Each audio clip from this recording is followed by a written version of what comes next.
अध्याय 1 कुरुक्षेत्र के युद्ध स्थल में सैन्य निरीक्षण। धृतराष्ट्र ने कहा, हे संजय, धर्मभूमि कुरुक्षेत्र में युद्ध की इच्छा से एकत्र हुए मेरे तथा पांडु के पुत्रों ने क्या किया? संजय ने कहा, हे राजन, पांडु पुत्रों द्वारा सेना की व्यूह रचना देखकर राजा दुर्योधन अपने गुरु के पास गया और उसने ये शब्द कहे, हे आचार्य, पांडु पुत्रों की विशाल सेना को देखें, जिसे आपके बुद्धिमान शिष्य द्रुपद के पुत्र ने इतने कौशल से व्यवस्थित किया है। इस सेना में भीम तथा अर्जुन के समान युद्ध करने वाले अनेक वीर धनुर्धर हैं, यथा महारथी युयुधान, विराट तथा द्रुपद। इनके साथ ही धृष्टकेतु, चेकितान, काशीराज, पुरुजित, कुंतीभोज तथा शैब्य जैसे महान शक्तिशाली योद्धा भी हैं।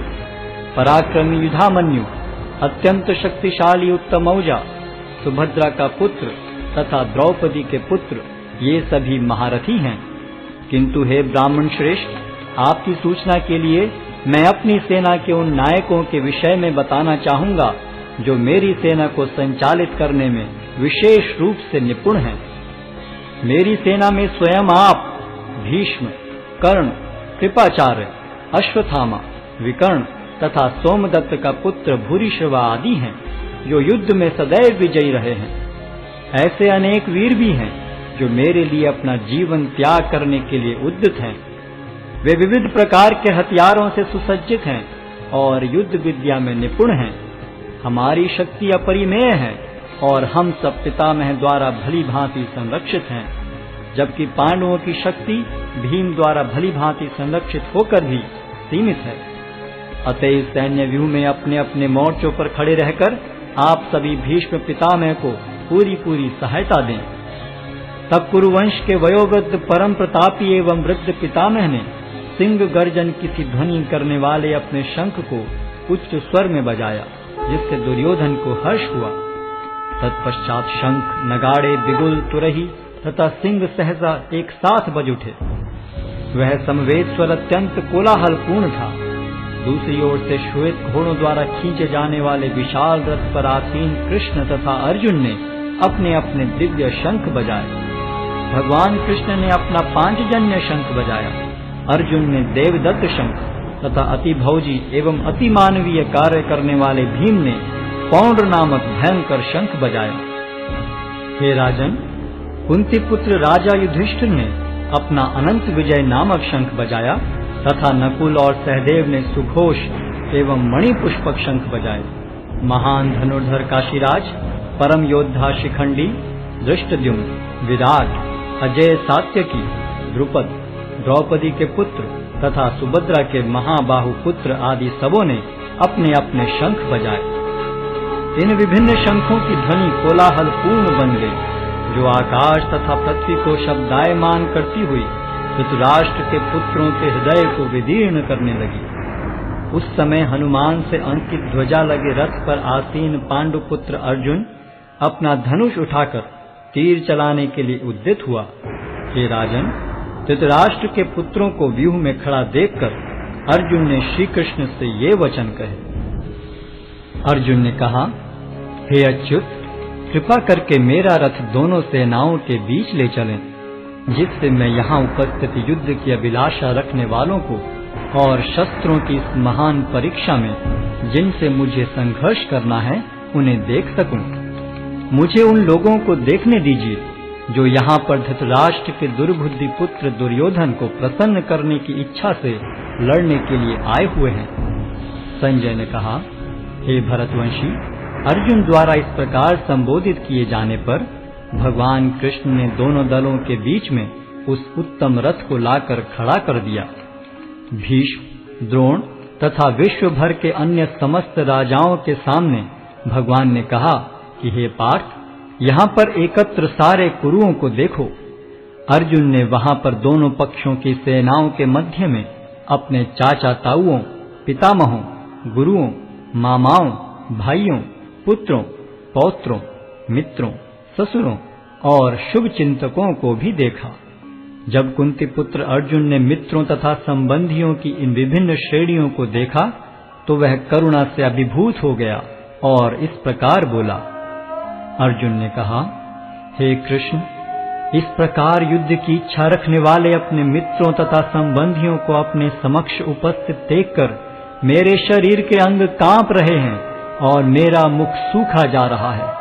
मेरा सारा शरीर कांप रहा है, मेरे रोंगटे खड़े हो रहे हैं, मेरा गांडीव धनुष मेरे हाथ से सरक रहा है और मेरी त्वचा जल रही है। मैं यहाँ अब और अधिक खड़ा रहने में असमर्थ हूँ। मैं अपने को भूल रहा हूँ और मेरा सिर चकरा रहा है। हे कृष्ण, मुझे तो केवल अमंगल के कारण दिख रहे हैं। हे कृष्ण, इस युद्ध में अपने ही स्वजनों का वध करने से न तो मुझे कोई अच्छाई दिखती है और न मैं उससे किसी प्रकार की विजय, राज्य या सुख की इच्छा रखता हूँ। हे गोविंद, हमें राज्य, सुख अथवा इस जीवन से क्या लाभ, क्योंकि जिन सारे लोगों के लिए हम उन्हें चाहते हैं वे ही इस युद्ध भूमि में खड़े हैं। हे मधुसूदन, जब गुरुजन, पितृगण, पुत्रगण, पितामह, मामा, ससुर, पौत्रगण, साले तथा अन्य सारे संबंधी अपना अपना धन एवं प्राण देने के लिए तत्पर हैं और मेरे समक्ष खड़े हैं, तो फिर मैं इन सब को क्यों मारना चाहूंगा, भले ही वे मुझे क्यों न मार डालें।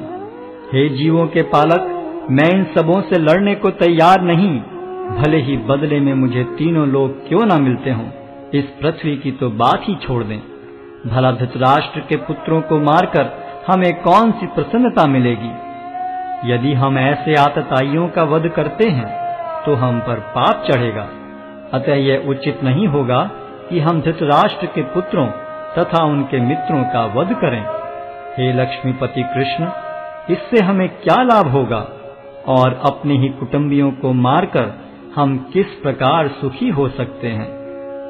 हे जनार्दन, यद्यपि लोक से अभिभूत चित्त वाले ये लोग अपने परिवार को मारने या अपने मित्रों से द्रोह करने में कोई दोष नहीं देखते, किंतु हम लोग जो परिवार के विनष्ट करने में अपराध देख सकते हैं, ऐसे पाप कर्मों में क्यों प्रवृत्त हों। कुल का नाश होने पर सनातन कुल परंपरा नष्ट हो जाती है और इस तरह शेष कुल भी अधर्म में प्रवृत्त हो जाता है। हे कृष्ण, जब कुल में अधर्म प्रमुख हो जाता है तो कुल की स्त्रियां दूषित हो जाती हैं और स्त्रीत्व के पतन से हे वृष्णिवंशी अवांछित संतानें उत्पन्न होती हैं। अवांछित संतानों की वृद्धि से निश्चय ही परिवार के लिए तथा पारिवारिक परंपरा को विनष्ट करने वालों के लिए नारकीय जीवन उत्पन्न होता है। ऐसे पतित कुलों के पुरखे गिर जाते हैं, क्योंकि उन्हें जल तथा पिंडदान देने की क्रियाएं समाप्त हो जाती हैं। जो लोग कुल परंपरा को विनष्ट करते हैं और इस तरह अवांछित संतानों को जन्म देते हैं, उनके दुष्कर्मों से समस्त प्रकार की सामुदायिक योजनाएं तथा पारिवारिक कल्याण कार्य विनष्ट हो जाते हैं। हे प्रजापालक कृष्ण, मैंने गुरु परंपरा से सुना है कि जो लोग कुल धर्म का विनाश करते हैं वे सदैव नरक में वास करते हैं। ओहो, कितने आश्चर्य की बात है कि हम सब जघन्य पाप कर्म करने के लिए उद्यत हो रहे हैं। राज्य सुख भोगने की इच्छा से प्रेरित होकर हम अपने ही संबंधियों को मारने पर तुले हैं। यदि शस्त्रधारी धृतराष्ट्र के पुत्र मुझ निहत्थे तथा रणभूमि में प्रतिरोध न करने वाले को मारें तो यह मेरे लिए श्रेयस्कर होगा। संजय ने कहा, युद्ध भूमि में इस प्रकार कहकर अर्जुन ने अपना धनुष तथा बाण एक ओर रख दिया और शोक संतप्त चित्त से रथ के आसन पर बैठ गया।